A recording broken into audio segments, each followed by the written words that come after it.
Perang berkepanjangan antara Israel dan Hamas bukan hanya menguji kekuatan militer di medan tempur, tapi juga membuka borok di tubuh militer Israel sendiri. Kritik tajam muncul dari dalam pasukan, terutama cadangan, yang mengungkap minimnya peralatan dasar, lambannya pengadaan senjata, hingga ketergantungan pada donasi publik. Alih-alih tampil sebagai tentara dengan teknologi tercanggih di kawasan, perang ini justru memperlihatkan rapuhnya fondasi logistik dan kesiapan tempur Israel. Simak selengkapnya dalam video berikut.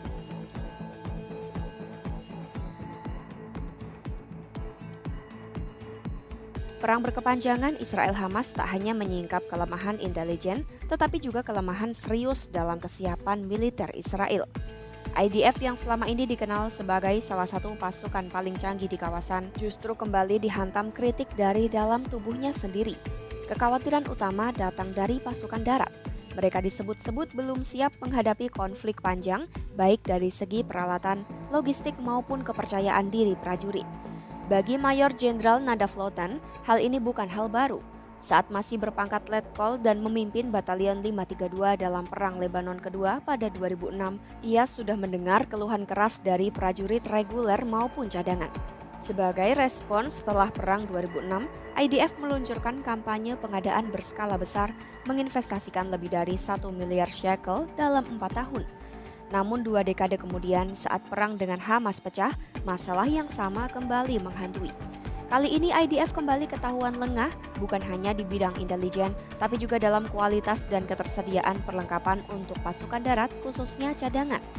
Akibatnya muncul gelombang kritik keras dari tentara cadangan.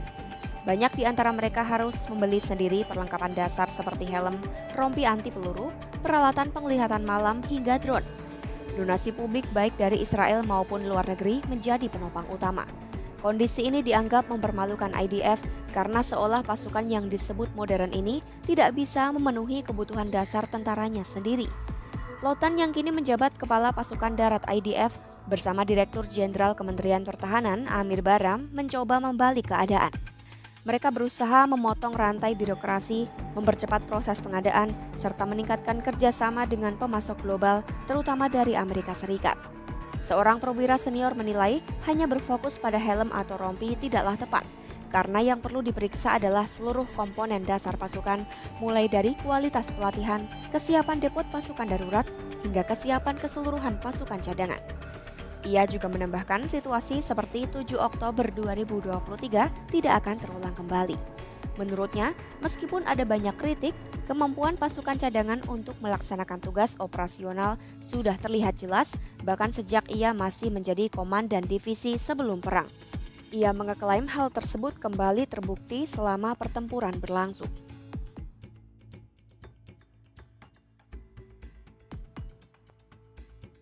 Pasukan darat IDF saat ini terdiri dari 32 brigade manuver cadangan, ditambah 4 brigade lapis baja reguler, serta 17 batalion Zeni.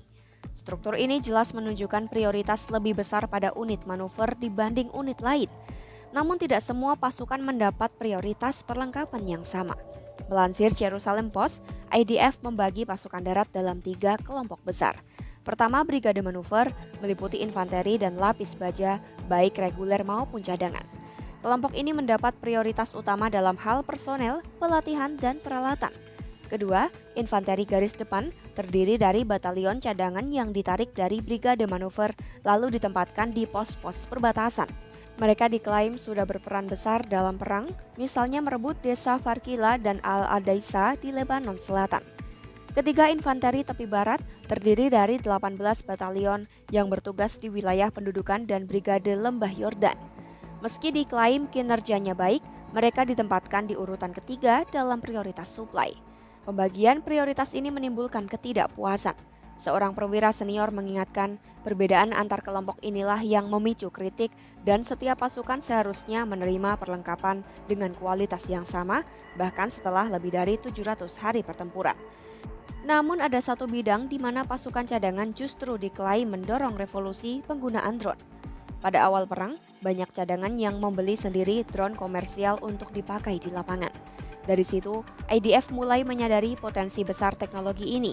4 sekolah drone telah didirikan dengan fokus pada prajurit cadangan dan sekitar 20.000 operator drone sudah dilatih di tingkat kompi.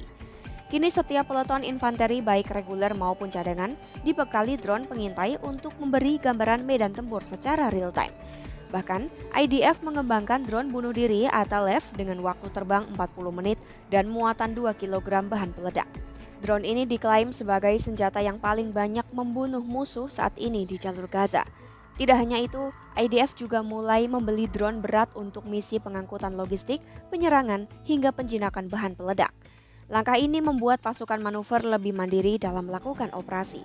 Revolusi drone disebut sebagai salah satu perubahan paling signifikan sejak perang dimulai.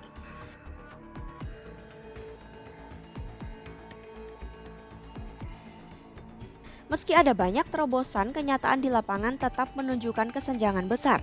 IDF memang sudah membeli lebih dari 100.000 senapan baru, 100.000 alat bidik canggih, puluhan ribu perangkat penglihatan malam, serta ribuan helm dan rompi anti peluru. Namun, sebagian besar perlengkapan itu belum sepenuhnya didistribusikan. Hingga kini, baru 50.000 senapan yang dibagikan dan pasukan rompi anti peluru baru mencapai sepertiga dari kebutuhan total. Prajurit cadangan pun menuding IDF lalai. Mereka menyoroti lambannya distribusi helm taktis dan rompi hingga akhirnya harus meluncurkan kampanye penggalangan dana sendiri. Namun, IDF balik menegaskan bahwa banyak perlengkapan hasil donasi tidak sesuai standar. Masalah juga terjadi di sektor mobilitas. Selama bertahun-tahun, kebutuhan kendaraan tempur dan logistik diabaikan. Kini Kementerian Pertahanan Israel sudah membeli 827 Humvee dari Amerika meski baru sebagian yang tiba. Targetnya, seluruh kendaraan baru bisa diterima pada 2026. Tambahan 1.500 Humvee juga sedang dipertimbangkan. Untuk alat berat, situasi tidak kalah pelik. Dari 132 bulldozer Caterpillar yang dipesan, baru 68 yang tiba. Seorang perwira menyebut bulldozer ini sangat penting dalam pertempuran, tapi tingkat kesiapan mereka baru 60 hingga 70%. Keterlambatan terjadi karena embargo suku cadang dari sejumlah negara dan keterbatasan produksi dalam negeri. Semua ini membuat IDF menghadapi harga mahal dari kelalaian bertahun-tahun. Seorang perwira senior mengaku setelah Perang Lebanon Kedua, mereka menginvestasikan lebih dari 1 miliar shekel, tapi banyak perlengkapan rusak seiring waktu dan pasukan darat kembali masuk perang tanpa persiapan. Di tengah kritik dan usaha perbaikan, arahnya memang sudah berubah. Tapi jika IDF tidak bisa menjaga kepercayaan prajuritnya, maka sehebat apapun peralatannya tidak akan menjamin kemenangan di perang berikutnya.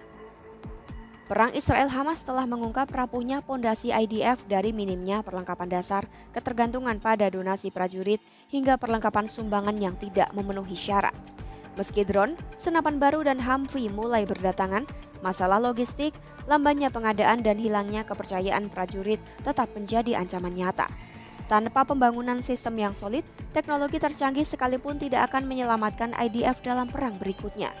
Simak terus perkembangan perang Israel-Hamas hanya di YouTube Kompas.com.